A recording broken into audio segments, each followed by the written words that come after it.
Guys, welcome back to yet another video in this like mini character outlining series I'm doing.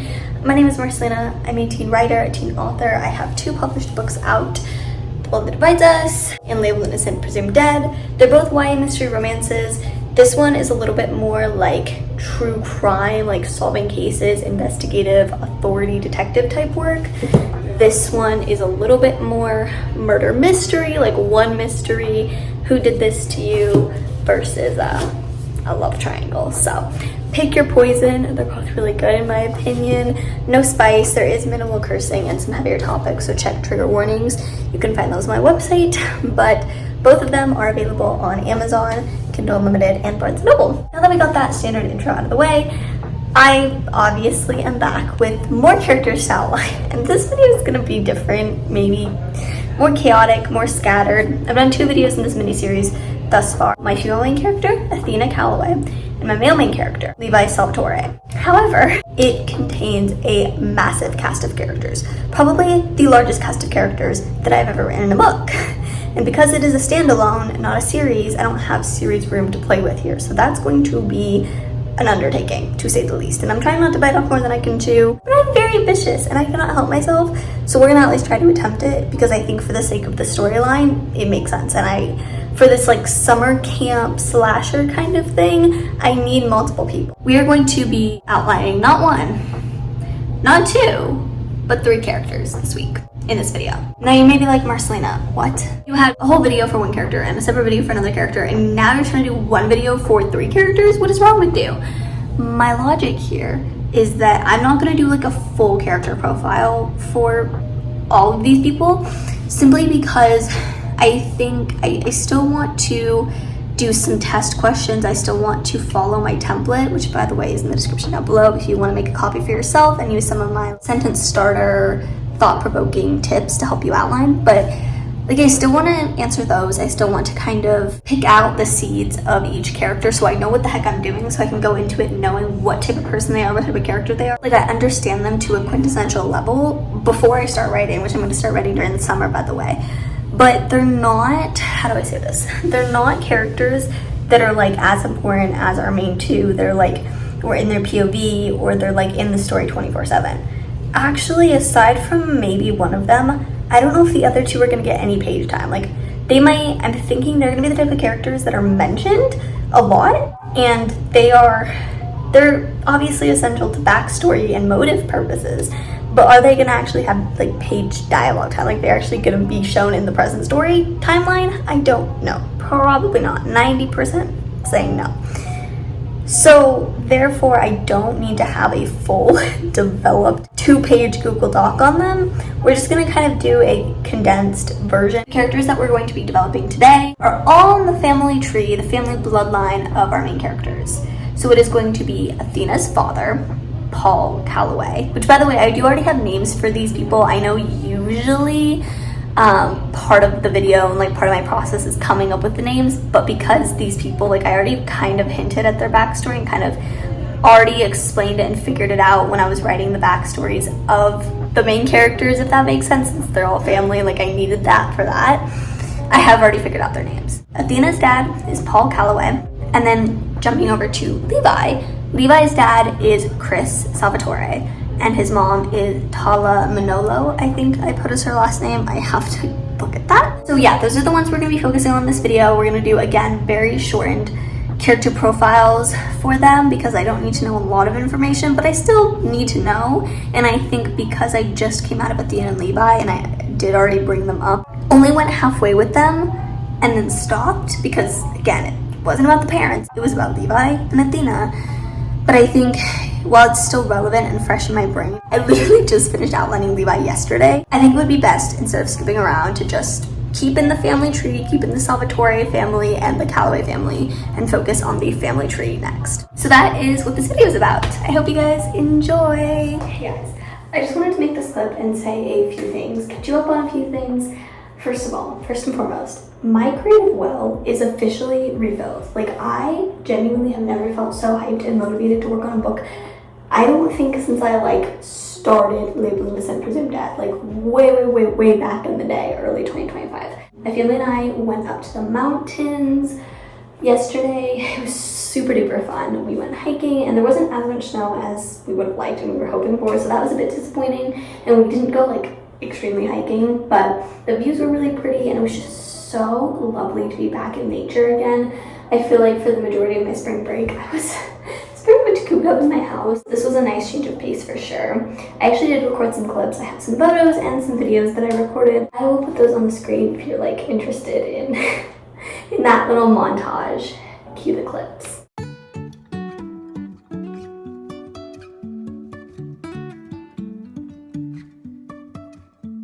Life is a winding road, no telling where it goes. Driving through days and nights, won't stop for traffic lights. And I really wanna know if I will ever figure out where the road goes, even if I'm falling down. Not only is this book a very summery book, takes place in summer, I'm releasing it in summer, and it was pretty hot both here, like where I live, and also on the mountains, honestly. I mean, we were 8,000 feet up in elevation and altitude, so like we were getting out of breath easier. Like it was kind of intense, but it was really fun. And so in addition to that and getting those kind of like summery vibes, because it's like 90 freaking degrees in March, which is insane, this book also takes place in a summer camp that's like part of the whole premise. Being in the wilderness for the first time in a while, living so close to it so that we can potentially go back there hopefully this summer. I mean, I know it's gonna be hot, but it would be great inspo for when I'm actually writing. But yeah, just being surrounded by mountains and like just imagining my characters there, I know that sounds weird, was eye-opening. Before I can go any further, I need to establish an extended part of their backstory that I didn't cover with Levi or Athena's backstory, and that is, okay, I gotta do this the roundabout way so I don't spoil it. But basically, do we know? I don't know if you guys know, I know that part of the backstory, actually I don't want to say that. Basically, Chris and Paul, I couldn't think of his name, have beef, okay? There's tension, okay? That tension, it's not just meaningless tension, it has nothing to do with Tala, actually, which is Chris's wife. It's nothing like that. It's not like a love triangle situation. Like, I'm not trying to make them like any type of way toward Levi and Athena that could be just anything like that, if you catch my drift. So I don't want to start messing around with like affairs and hookups and stuff like that, and that's why there's beef, because at its core there's a reason, there's a very blatantly obvious reason that Chris and Paul have beef, and that Paul specifically has ruined the entire Salvatore's life, but also why he's continuing to make their life miserable. Like, there is a reason for that is very cut and dry, like black and white, there's no debating that. But I feel like on merit alone, it's not good enough. And I was thinking about this during school today in one of my classes. I was like, Paul's job to go after people like Chris. There's something that Paul does to Tala now. And now, by doing that, we are now crossing over into territory that is like really gray area-y, in the way that like, that has nothing to do with his job. Messing with his quote-unquote enemy's wife, not part of the agenda, not part of what his boss told him or has been telling him to do, like, and then especially like their son, like, he has nothing to do with this. And so I just feel like in order for the whole plot to line up conveniently, specifically the timeline, to like align perfectly and there to be no like discrepancies, because if there's just one discrepancy, it's going to miss the mark, and then the entire book is going to be messed up. I can't get this one thing. So basically what I'm trying to say is Paul and Tala, Paul has to do the thing to Tala. I don't think it's a Chris Salvatore issue that Paul has a problem with. I think it's a Salvatore family lineage tree issue. And I need to figure out why. Because I feel like things are just too convenient right now. Like with the job thing, You're telling me out of everyone, like the job went for him. That's so convenient for the plot. It's killing me. And so I think having something that's like, oh, I can play off of that. Ooh, wait, I'm getting an idea. Hold on, you just saw like a light bulb in the making. Wait. I could have Paul, because we know Paul pulls strings at his job. We literally see this in what he does to Tala. The only reason he could do what he did to her was because he pulled strings and abused his power to essentially have others do his dirty work. So maybe he can pull some strings again. And then that was how he got assigned to Chris. Because otherwise it's just too easy. I am going to go eat tacos. Almost Taco Tuesday, Taco Monday, okay? And then I'm gonna go brainstorm. I have homework.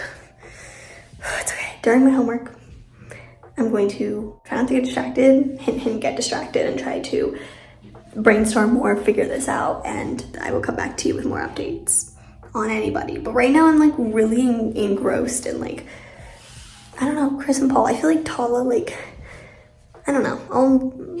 For some reason, she's like not my top priority, which is weird because I thought I would like her. And she's great, but like Chris and Paul, man, they have me enthralled. I will update you guys later. Guys, I have a plan. So basically, I'm running really low on time. In less than a week, it is going to be April 1st. I have AP exams and exams starting like beginning to the end of May. I really need to have this book fully done, and that includes the chapter by chapter outline by the beginning of May. It is almost April 1st, it is almost the beginning of April, and I'm still outlining the characters, and I have like 20 left to go because we haven't even touched the campers yet. So we're just gonna speed through this and watch kind of one of those like cheesy Lifetime thriller type of things. And I'm just gonna settle in, and then we are going to outline. Work on their character profile. Guys, I'm struggling and stressing at the same time because I have to post and edit in less than an hour, and I'm like halfway done with making it, and it's more of like my character aesthetic intro type of video, so it's not like a complex edit. The whole point is that it's character aesthetics. It's the first time my audience is meeting these new characters, right? And I'm pulling for the Pinterest board that was non-existent like an hour ago, and I've been scrambling to make it because that's kind of been the holdup, is I need to plan them to make the Pinterest board, but I need the Pinterest board to make the video. So I'm like working on a bunch of things simultaneously. I finished Chris's part and I finished Paul's part. I'm on Tala now, and I don't know what her hobbies are.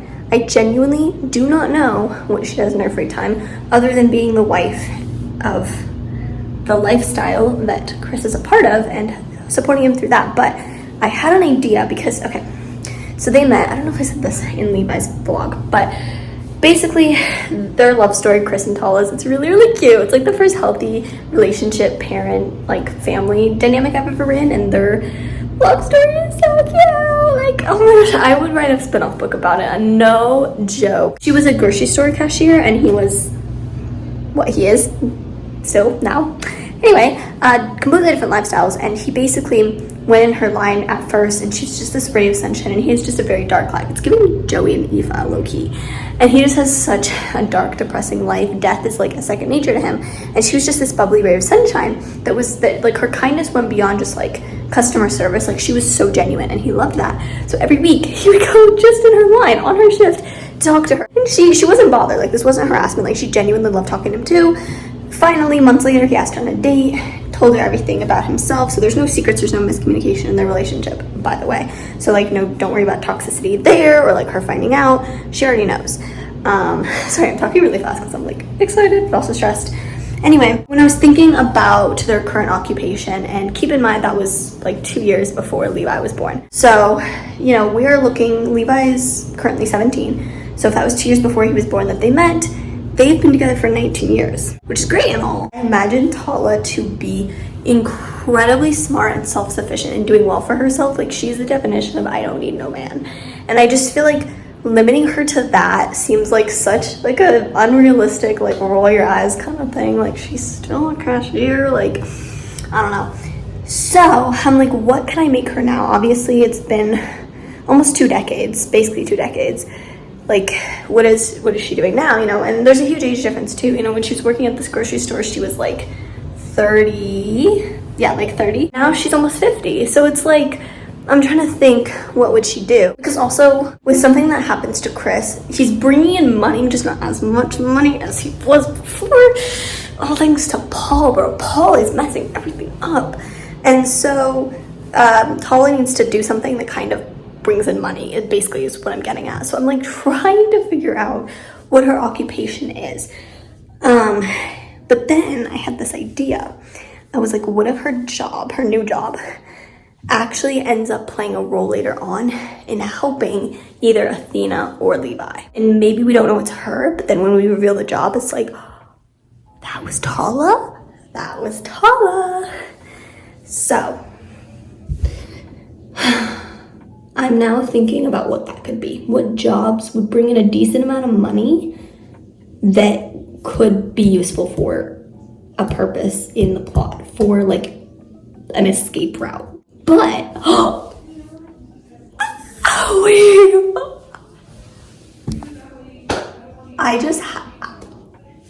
my gosh, I'm actually so smart.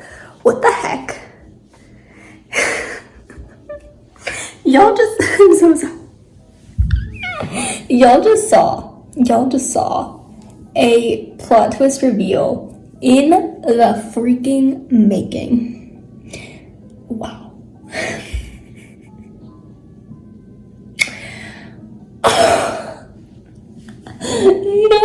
No way did I. Okay. I know what I want her to do. She's gonna be a doctor. And if y'all are like, what is going on with you, Marcelina? You know, I was thinking, how could this fit into the plot if there's an injured person that Tala already knows and already talked about beforehand because she already helped Athena? She could do some fake outs. When she's married to Oshia, she does not care about the law. Let's be so real. Her moral code is, very skewed. We love her though, but she's basically not afraid to do illegal, shady things. Wait, that's such a good idea. No, actually, like, it may seem like I'm overreacting right now. I'm not. I promise you. Oh my gosh. I feel like there's like one little thing that I just don't know that I need to connect with to like tie all of these strings, all of these wires together, like crisscross these wires, but I've plugged the wires in right now. Like, it's computing in my brain. It's making sense, guys. It's making sense. Okay, never mind. I need to stop rambling because now I'm wasting time, but I know, I solved my problem. See, this is why I love vlogging. Part of why I love vlogging and part of why I love talking things out to myself on camera is because whenever I do this, I always think of the answers. Like when I'm talking about my questions, I'll just come up with the answers right then and there. Tala Salvatore is going to be a doctor. Perfect. I'm doing a little bit of a new style just for this one edit, where I'm doing a reading system for each of the 3 people, the family tree people. I don't know how to group them. I'm stuck between giving Paul Calloway either a 2 out of 10 or a 3 out of 10. I'm kind of thinking of giving him a 3 out of 10, which otherwise sounds really bad because then above I listed he's a liar, he's a corrupt cop, he gave his daughter drugs when she was 9 years old. Like, it sounds like he's a total douchebag, and I just feel like putting him at 3 out of 10, people are gonna be like, why isn't he a 1? That's for me to know and you guys to find out. Because, quite frankly, yes, he is a jerk, and yes, he's a loser, and like, bro, no one cares about him. But, one of our main characters who we love, who we want, trust me, I don't want anything to happen to, would be probably in a court trial at the end of the book if it wasn't for Paul. Now, you could say Paul didn't really have much of a choice. He was being blackmailed, but he still came through and pulled it off, and like, it saved one of our characters basically. So for that, he wins brownie points. 3 out of 10, 2 out of 10. And it's hard because it's like I'm kind of just going off of like background context, what I know. Like when I start writing him, I'll probably do an updated ranking. That's what I want to do. I think I'm going to do like maybe draft 2 or 3, like an edit where I rate all of my characters like out of 10. So he'll probably change once I write him and I really, really get to see like what he's about... Oh, wait. Then I also forgot what he did to Tala. Never mind. He was going at a 2 out of 10. Okay, fine. He'll go at a 2 out of 10. The only reason he's not a 1 or even a 0 or even a negative is because of what he did to save a character. Also, what he did to Tala was so sickening. So he'll be at a 2 out of 10. Fine. Forget everything I said, I think at the beginning of this video, I don't remember, where I was like, I need Chris and Paul to have beef. I need them to like have deeper issues than just their jobs telling them that they're supposed to be enemies, that they're not supposed to like each other. We figured it out. We're just starting, as you can see. We've only written like 2 sentences, but we're starting with Paul's backstory because that kind of explains it for the both of them, although I am gonna have a separate notebook page dedicated to Chris. I just haven't gotten there yet, but I have figured out the reasoning, and it's very interesting. Sorry, I just wrote the one-word explanation because there is just one word that describes this entire situation and how this entire beef started, and I just wrote that one word on my character profile. It's just making me giggle, and now I'm just like, I feel like it's villainizing Chris more, and I hate that because I like Chris. On that author rating thing, I gave him an 8 out of 10.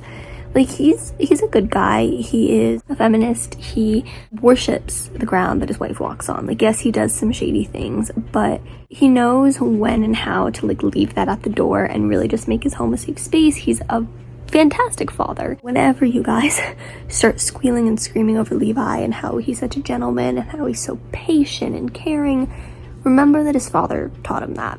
Not that Tala isn't a great mom, because she is, but she was going to med school, she was just gone a lot, and then, you know, Chris's job, his stuff was slowing down, so they had a closer, like, they spent more time together, so a lot of Levi's morals and values were taught because of what Chris told him. So yeah, Chris is just, he's a good role model, he's overall just like a good, solid person. I don't want Chris to have done something to the degree that I'm thinking he does, which is why Paul basically started his villain arc.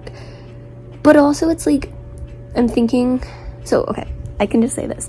Paul and Chris went to high school together. I feel like once in everybody's high school life, they make a dumb decision. They have a bad day, they say the wrong thing to someone, they don't think it through. I sound like I'm just like on Chris's side, and I kind of am, because like I get it, and I feel like I'm understanding Paul more, because, you know, mean people and jerks, they weren't born like that. They have a reason. So I am getting to the bottom of Paul isn't just a shallow, airless character. Like, I'm figuring out why he hates the Salvatores and like why he thinks they quote unquote ruined his life. Paul.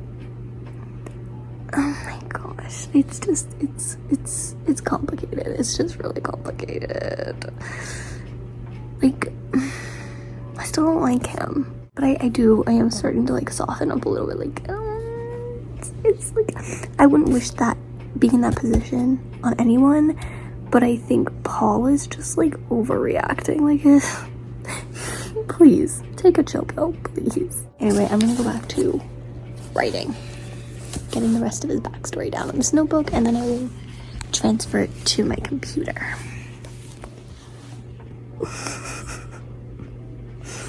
How would you guys feel if you were locked in a freezer?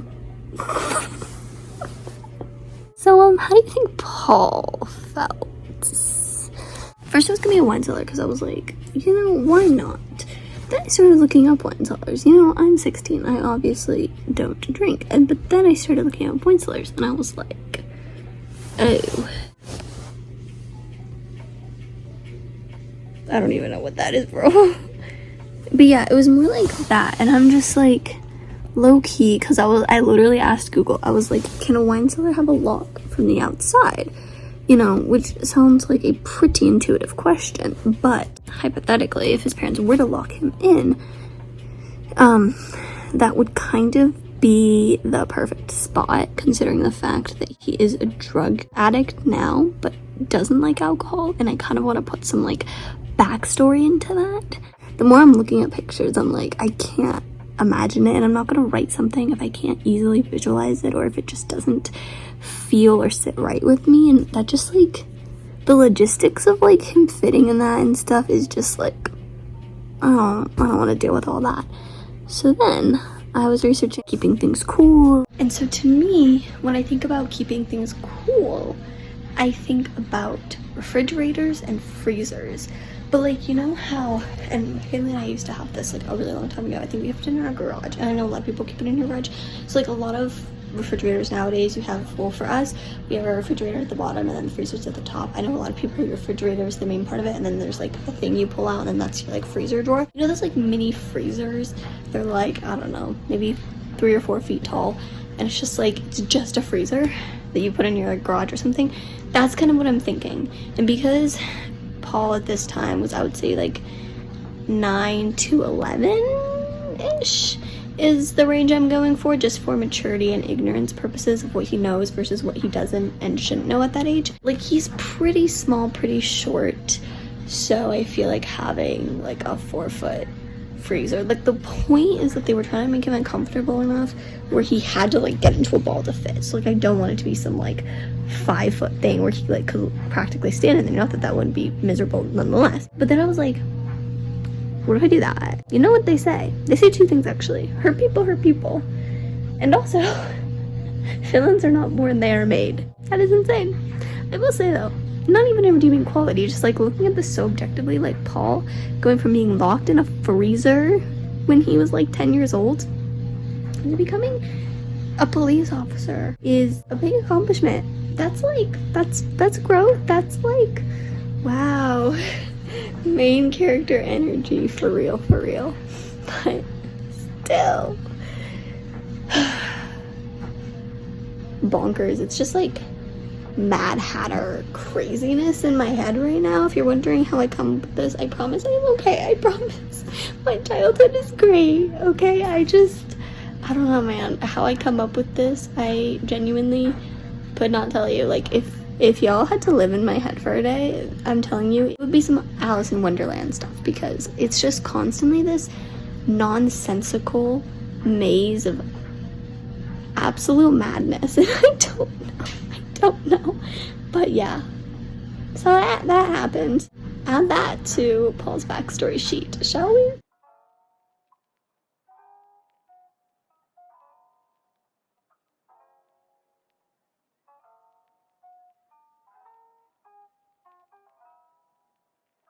I've now decided that Paul is an Enneagram 1, and reading about Enneagram 1s, yeah, that tracks. Okay, little update, guys. If I'm like really low energy, it's because I have really bad period cramps right now. I'm about to go eat some chocolate because I need like comfort right now. But I am almost done with the threesome character profile. Poor wording there. We are now starting Tala Salvatore's little backstory sheet.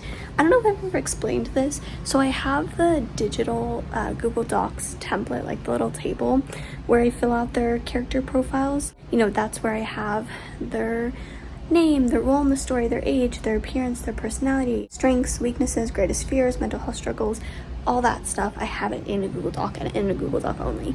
That is the only place I have it. Now, the Google Doc chart also has a place for the backstory. So I'm trying to close this.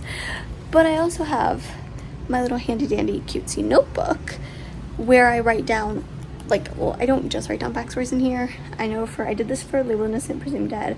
Eventually, once I start getting to editing, I'll work on editing notes, timelines, chapter by chapter outlines, literally just anything for the book goes in here that I want to plan out. But specifically, instead of just writing down the same exact character profile and copying that in, which is very repetitive and honestly unnecessary, I'm gonna have to like unmirror this or something so that you can't see. We'll go to Athena. I only do backstories in this notebook. I'm just gonna start Tala's, Levi's mom. But yeah, we're just gonna start handwriting her first and mapping that out. And I'll transfer it either tonight after my shower and after I like do my hair routine, or later, like right before I go to bed. I don't know. I'll see. But I don't really know what I want to do for her, and I don't think I want to go as in depth or like cover all my bases and all my check marks as I did with the two boys.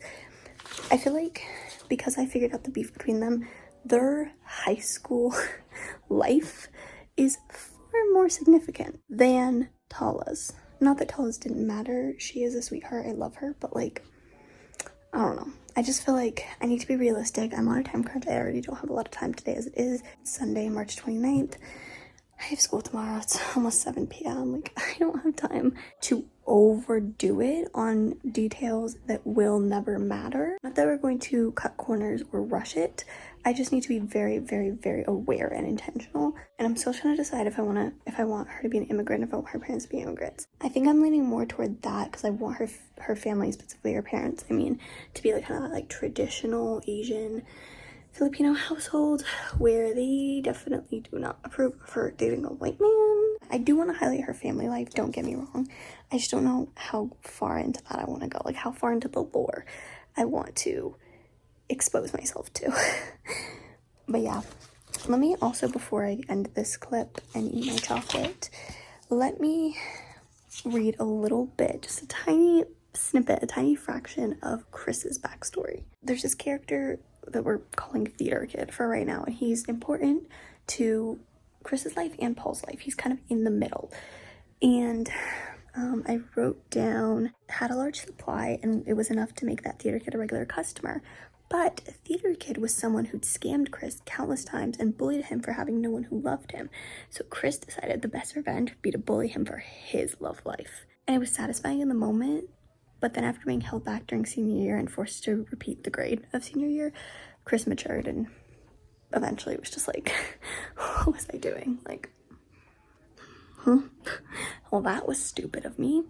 So yeah, I don't want to say justice for Theater Kid because like I have such a soft spot for Chris, and I hate like people who bully are just so gross in general.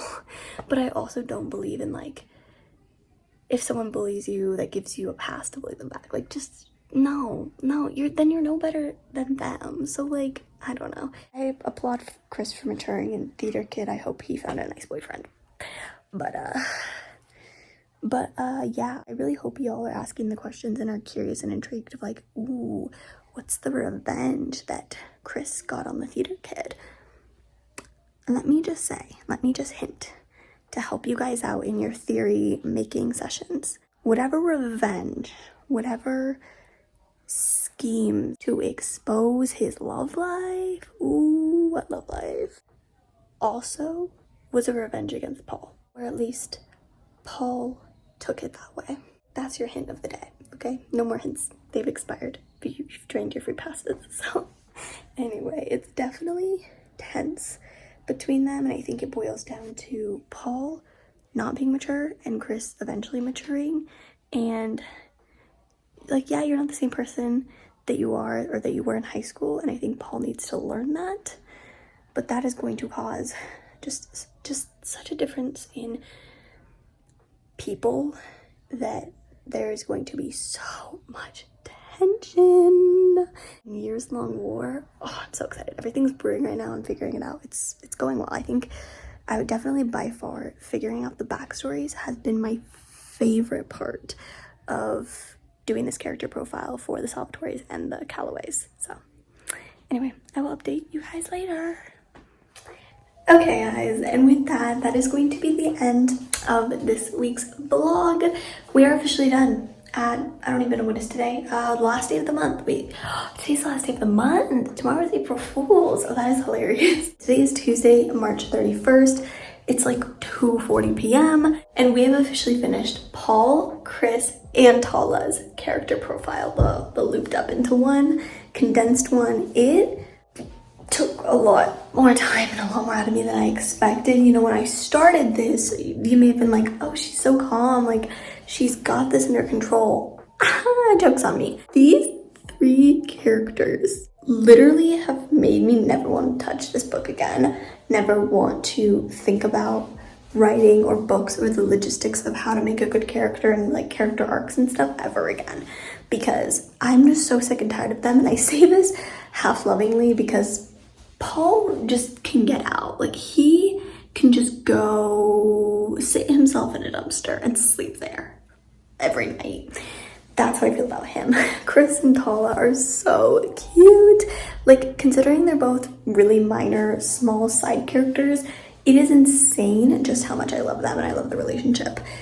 But that being said, it's just I've spent almost 2 weeks with these people, which is way longer than I spent on the main freaking character. So I'm just like really, like, I'm kind of distancing myself already. Like, I'm just like self-isolating. I need to work on another character and I do know who I'm gonna work on next. Go watch this video, this edit. If you haven't seen it, I'll link it down below. Basically, the caption, okay, I mentioned a character in the caption of that edit. That character that I mentioned in the caption is going to be who I focus on next.